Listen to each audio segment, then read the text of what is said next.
Hi ಎಲ್ರು, good morning. ಹೇಗಿದ್ದೀರಾ? ಇವತ್ತು ನಾನು ಬೆಳ್ಳುಳ್ಳಿ ಕಬಾಬ್ ಬಗ್ಗೆ ಮಾಡೋದನ್ನು ಹೇಳ್ತಾ ಇದ್ದೇನೆ. ಇದಂತೂ ತುಂಬಾ ರುಚಿಯಾಗಿ ಬಂದಿತ್ತು. ಸೊ ನೀವು ಇದನ್ನು ಟ್ರೈ ಮಾಡಿ. ಇಂಗ್ರೀಡಿಯೆಂಟ್ಸ್ ಈ ರೀತಿಯಾಗಿದೆ: ಬೆಳ್ಳುಳ್ಳಿ, ಕರ್ಬೇವಿನ ಸೊಪ್ಪು, ಲವಂಗ, ಚಕ್ಕೆ, ಶುಂಠಿ, ಸ್ವಲ್ಪ ಹಸಿಮೆಣಸಿನ್ಕಾಯಿ. ನೀವು ಇನ್ನೊಂದು ಸರ್ತಿ ಹೇಳ್ತಾ ಇದ್ದೇನೆ: ಬೆಳ್ಳುಳ್ಳಿ, ಶುಂಠಿ, ಲವಂಗ, ಚಕ್ಕೆ, ಸ್ವಲ್ಪ ಕರ್ಬೇವಿನ ಸೊಪ್ಪು, ಮೆಣಸಿನ್ಕಾಯಿ ಇಷ್ಟನ್ನು ಹಾಕ್ಕೊಂಡು ನೀವು ನುಣ್ಣಗೆ ಅಥವಾ ತರಿಯಾಗಿ ನೀವು ರುಬ್ಕೊಬೋದು.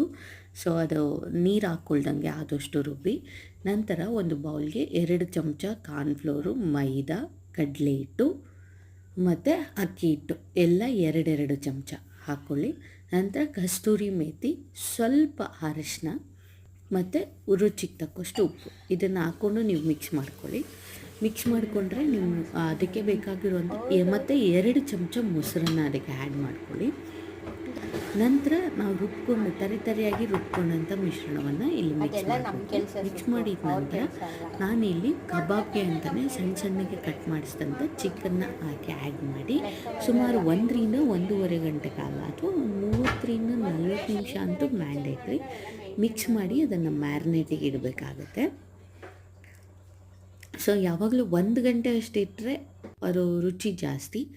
ನಾನಿಲ್ಲಿ ಮೊಟ್ಟೆ ಹಾಕ್ಕೊಳ್ಳೋದನ್ನು ನಿಮಗೆ ತೋರ್ಸೋದು ಮಾಡ್ತಿದ್ದೆ. ಸೊ ಮೊಟ್ಟೆ 1 ಗಂಟೆ ಮ್ಯಾರಿನೇಟ್ ಮಾಡೋ ಮುಂಚೆನೇ ಆ್ಯಡ್ ಮಾಡ್ಕೋಬೇಕಾಗತ್ತೆ. ಸೊ ಇಲ್ಲಿ ನಾನು ಅರ್ಧ kg ಚಿಕನ್ ತೊಗೊಂಡಿದ್ದೀನಿ. ಸೊ ಇದು ಪ್ರಾಪರಾಗಿ ಮ್ಯಾರಿನೇಟ್ ಆಗಬೇಕಾಗಿದೆ.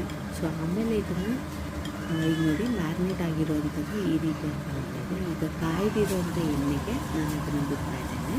ನೋಡಿ, ಇಲ್ಲಿ ಗ್ರೀನ್ ಕಲರ್ ಇರುವಂಥದ್ದು ನೀವು ಅದು ಗೋಲ್ಡನ್ ಬ್ರೌನ್ ಆಗೋವರೆಗೂ ನೀವೇನು ಮಾಡಬೇಕಾಗುತ್ತೆ, ಅದನ್ನು ಕರಿಬೇಕಾಗುತ್ತೆ ಎಣ್ಣೆಯಲ್ಲಿ ಚೆನ್ನಾಗಿ. ಸೊ ನಿಜವಾಗ್ಲೂ ಇದು ಕ್ರಿಸ್ಪಿಯಾಗಿ ಬರುತ್ತೆ. ಒಂಥರ ಪಕೋಡ ಥರ ಟೇಸ್ಟ್, ಒಂಥರ ತುಂಬಾ ಡಿಫ್ರೆಂಟಾಗಿ ತುಂಬಾ ರುಚಿಯಾಗಿತ್ತು. ನೀವು ಒಂದ್ಸತಿ ಟ್ರೈ ಮಾಡಿ ನೋಡಿ, ಭಾಳ ಚೆನ್ನಾಗಿತ್ತು. ಮಕ್ಕಳು ಸಹ ಇಷ್ಟಪಟ್ಟು ತಿಂತಾಯಿದ್ರು.